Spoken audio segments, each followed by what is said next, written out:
मृत्यु से अमृत की यात्रा, अंधकार से प्रकाश की यात्रा, असत से सत की यात्रा, यही जीवन का, मनुष्य जीवन का लाभ है। आप आगे बढ़िए। ऐसा नहीं कि मांस नहीं बेचेंगे तो आप भूखों मर जाएंगे, ऐसा नहीं है। अगर वो जीवित है तो उसमें फल लगते हैं, वो हरा भरा दिखाई देता है। जब हम उखाड़ देते तो मुरझा जाता है, मतलब चैतन्य है। पर उस चैतन्य को मुझे पाने के लिए शास्त्र अलाउ करता है। मर जी ये कह रहे हैं कि अभी जैसे पहले वो मांसाहारी रेस्टोरेंट था, अभी वो शाकाहारी कर रहे हैं, उसमें मैं उसका स्थान पवित्र कैसे करूं? मतलब पहले तो वहां बन चुका है, तो फिर किन किन चीजों में सुधार करूं? हाँ कैसा हाँ करूं? हाँ, बिल्कुल ठीक बात है।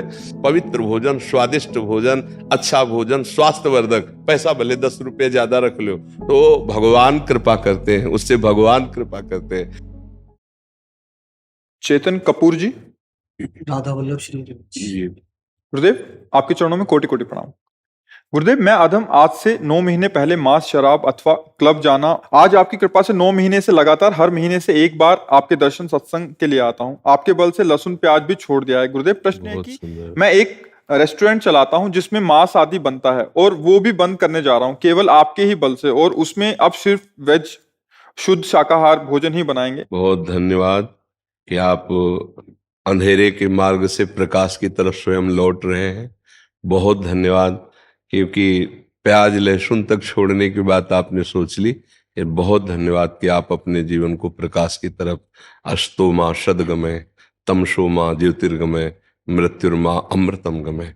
मृत्यु से अमृत की यात्रा, अंधकार से प्रकाश की यात्रा, असत से सत की यात्रा, यही जीवन का, मनुष्य जीवन का लाभ है।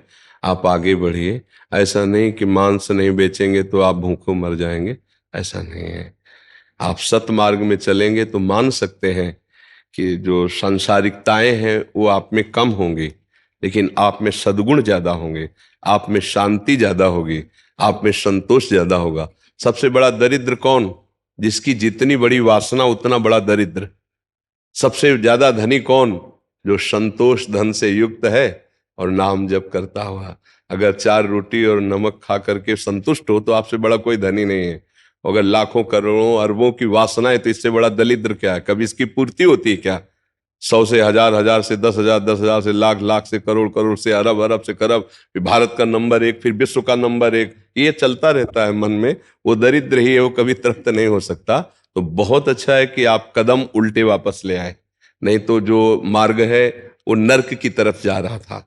बहुत कष्टप्रद मार्ग है, बहुत कष्ट मिलने वाला मार्ग है, क्योंकि महापाप होते रहते ना। पर स्त्री गमन महापाप, मदिरापान महापाप, मांस भक्षण महापाप। देखो, जितना हमको अपना मानव देह प्रिय है उतना हर जीव को अपना देह प्रिय है। और उन जीवों की हत्या कर कर उनके शरीर से अपना भरण हम कोई पशु थोड़ी। जैसे हिंसक पशु सिंह है, वो जब शिकार करता है, भेड़िया है, हाइना है, ये जब शिकार करते तो इनको पाप नहीं लगता, क्योंकि इनके लिए वही आहार बनाया गया है। जैसे हम मूली, गाजर, तरबूज ये सब पाते तो हमारे लिए पाप नहीं लगता। क्या उसमें जीव नहीं? क्या है? आप देखो, उसके पेड़ को उखाड़ के देखो, सूख जाएगा। अगर वो जीवित है तो उसमें फल लगते हैं, वो हरा भरा दिखाई देता है। जब हम उखाड़ देते तो मुरझा जाता है, मतलब चैतन्य है। पर उस चैतन्य को मुझे पाने के लिए शास्त्र अलाउ करता है कि आप अन्न पा सकते हैं, आप फल पा सकते हैं, आप मेवा पा सकते हैं, आप अमुक चीजें पा सकते हैं। मनुष्य के लिए पशुओं का मांस भक्षण करने का आदेश नहीं है। उसके अलग हैं। जैसे सिंह घास नहीं खा सकता कभी, सेव संतरा नहीं खाएगा वो मांस भक्षण उसको प्रिय है, क्योंकि उसके स्वभाव में रखा गया है। वो जबरदस्ती बलात् पशुओं को मारकर खाना उसका एक व्यसन है, उसका जीवन है।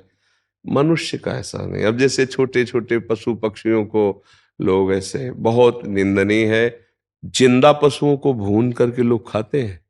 फिर उनको काल भूंजता है। कैसा? बड़ी गाड़ियों में, मर्सिडीज गाड़ियों में भूंजता है वो। एसी लगी हुई, फिल्मी गाना बज रहे और गाड़ी में जा रहे हैं, और एक्सीडेंट हुआ, आग लग गई, उसी में निकल ही नहीं पाए, उसी में भूंज गए। ये कैसे भुने?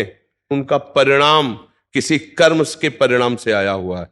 वो कर्म जब आप देखते, वो जीव चिल्ला रहा है, उसका मुंह बंधा है, उसके पैर बंधे, और ऐसे हिलगा कर थोड़ी थोड़ी आंच में उसे जला के पका रहे हैं कि स्वाद लेने के लिए, तो तुमको हाथ पैर बांधने की जरूरत नहीं पड़ेगी। तुमको ऐसी जगह जलाएंगे जहां कोई बचाने वाला भी नहीं मिलेगा। वो परमात्मा हर एक जीव को अपने कर्म के अनुसार दंड देता है।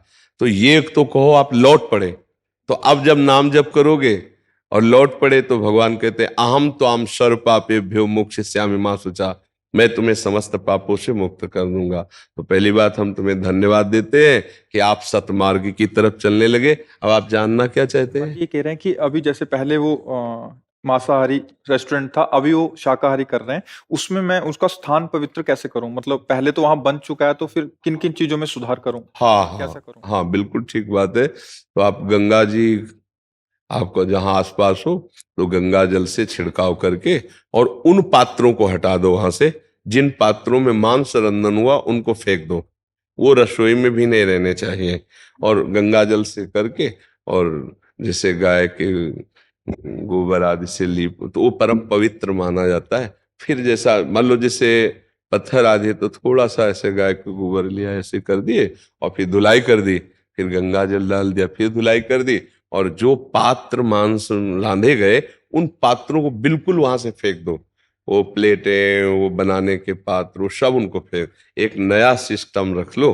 तो जो उससे कमाई हो, और अच्छा पदार्थ बनाओ। बच्चा कोई देखे ना देखे, भगवान देख रहा है। जैसे हमको पाना पड़े वो, तो हम आनंद पूर्वक पा सकें, ऐसा हम दूसरों को पवाएं। सबके हृदय में भगवान बैठे हुए हैं। आजकल क्या होता है कि 4-4 दिन की दाल तुरंत छौंक करके और उसको फ्राई करके दे रहे हैं, और वो नहीं खा सकते, वो दूसरे को दे रहे हैं। कई ऐसे भोजन पदार्थों में नुकसानदायक बातें देखी गई। ऐसा कभी ना करें। धर्म पूर्वक पवित्र ताजा भोजन दे, पैसा भले 10 रुपया ज्यादा ले ले, अच्छा रहेगा। 10 रुपए अपनी मेहनत के तुम ज्यादा ले लो, पर अच्छा पदार्थ पवित्रता पूर्वक बनाओ। लोगों को पेट भर कर भोजन पावे, तो उनको कोई नुकसान ना हो, उनका स्वास्थ्य और उनकी बुद्धि शुद्ध हो, नाम जप करते हुए बनाओ। भगवान की विशेष कृपा होगी बच्चा। नहीं, अब जैसे हम कई बार पर हमारी बात शायद उनके कानों तक न पहुंचती उन लोगों की, कुछ लोग केमिकल डाल के दूध बनाते हैं, और उनसे कहो तुम अपने बच्चे को पिलाओ तो नहीं पिलाएंगे। लेकिन लाखों हजारों रुपए टैंकर टैंकर पूरा दूध केमिकल का पूरा टोटल, अब वो जाकर के जब बिकता है, गृहस्थ लोगों के पास अब फ्लैटों में रह रहे हैं, उनको दूध चाहिए चाय पानी के लिए, बच्चों के लिए, और वो जाकर शरीर को रुग्ण करता। वो अपने बच्चे को नहीं दे सकता, पैसे के लिए दूसरों के नुकसान। तो ऐसे लोगों की बहुत दुर्गति होती है। हमें लगता है कि आहार विहार बहुत शुद्ध रखना चाहिए, हम पैसे बढ़ा देते हैं। मान लो तुम्हें बहुत पैसे लेने की जरूरत है, 50 का दूसरे देते हैं, आप 55 रुपए का दे दो, 60 रुपए का दे दो, पर पक्का हो कि ये प्योर आपका शुद्ध दूध है, प्योर पदार्थ, आप शुद्ध पदार्थ दीजिए, इससे बहुत लाभ मिलेगा। आजकल बहुत छल कपट होने लगा है भोजन पदार्थों में, खाद्य पदार्थों में। हमको एक दिखाया गया कि आगरे में पहाड़ का पहाड़ हड्डियां लगी हुई हैं और उनका घी निकाला जा रहा है। अब बोलो ऐसा कैसे हो सकता है कि धर्मावलंबी उसको पा करके कैसे धर्म से चल। अब अगर होटलों में या रेस्टोरेंट में आप ऐसे बिना छानबीन के ऐसे घी का प्रयोग करते हैं, ऐसी वस्तुओं का प्रयोग करते हैं, तो पाने वाला तो जानता नहीं है। अपने को ये सब सावधानियां, तो उससे भगवान कृपा करते हैं, क्योंकि आप सबको भगवान हृदय में सबके बैठे ना, उनको पवाओगे। ऐसा भाव रखोगे तो तुम्हारी साधना भी बन जाएगी, और पक्का लक्ष्मी जी स्थायी उसी के घर में टिकती हैं जिसके यहाँ पवित्रता और धर्म होता है। ये जितना अधर्म करने वाले हैं सब ऐसे हाइलोजन की तरह जलते जरूर हैं, लेकिन फ्यूज भी बहुत जल्दी हो जाते हैं।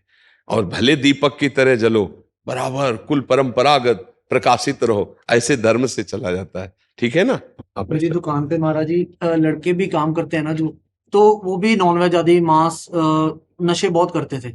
मैं अपने साथ उनको लेके जाता था, आप ही के सत्संग सुनाता था गाड़ी में, जी। और वो सब कुछ छोड़ चुके। हाँ, बहुत अच्छा है, बहुत अच्छा है। और पवित्र उनको भी करके भोजन बनाने की सेवा में जो आपके साथ हो, उन पर नजर रखें, क्योंकि अपवित्रता फिर ठीक नहीं है। जैसे कुछ लोग अपवित्रता अब भोजन गरम गरम जाएगा तो वो थोड़ी बताएगा कि अपवित्र है, लेकिन भगवान उसको देख रहे हैं। अपवित्र भोजन किसी को ना पवाओ, पवित्र भोजन, स्वादिष्ट भोजन, अच्छा भोजन, स्वास्थ्यवर्धक, पैसा भले 10 रुपये ज्यादा रख लो, तो भगवान कृपा करते हैं, उससे भगवान कृपा करते हैं। ये हम हृदय की बात करें, आज विश्वास उठता जा रहा है हर जगह से। भोजन पाने मतलब पदार्थ पाने की इच्छा नहीं होती कि पता नहीं कैसे विचार वाला, कैसे आचरण से बनाया होगा। सामने वाला इंसान नहीं है क्या? तुम कैसे व्यवहार करते हो? तो तुम पीछे बना रहे हो, लेकिन वो सीसी कैमरा के बिना भी देख रहा है परमात्मा। वो बड़ा विचित्र है, वो ऐसी जगह फंसाएगा कि जहां भारी दंड मिलेगा। तो इसलिए बहुत अच्छा है आप लौट पड़े, अपने मित्रों को भी पवित्र करके और हमारे समाज की सेवा करो। मान लो जो होटल है, रेस्टोरेंट है, ये समाज की सेवा है। अर्थ एक निमित्त मात्र है, सेवा का भाव प्रदान रखो, सब में भगवान आकर के पाते, खूब अच्छे से दुलार पूर्वक पवाओ, जो अर्थ मिल जाए परिवार चलाओ, यही जीवन का लाभ है। हमें केवल जीने के लिए अर्थ कमाना इतनी बात नहीं है, हमें धर्म पूर्वक जीना, जिससे हमारा अगला जन्म भी हो तो बहुत अच्छा हो, है नहीं? या तो हम प्रभु को प्राप्त हो, या अगला जन्म हो तो फिर और अच्छी सेवा हमको मिले। हम इससे नीचे कहीं सुअर कुत्ता न बना दिए जाए, कहीं नीच योनियों में न चले जाए। ठीक है जी।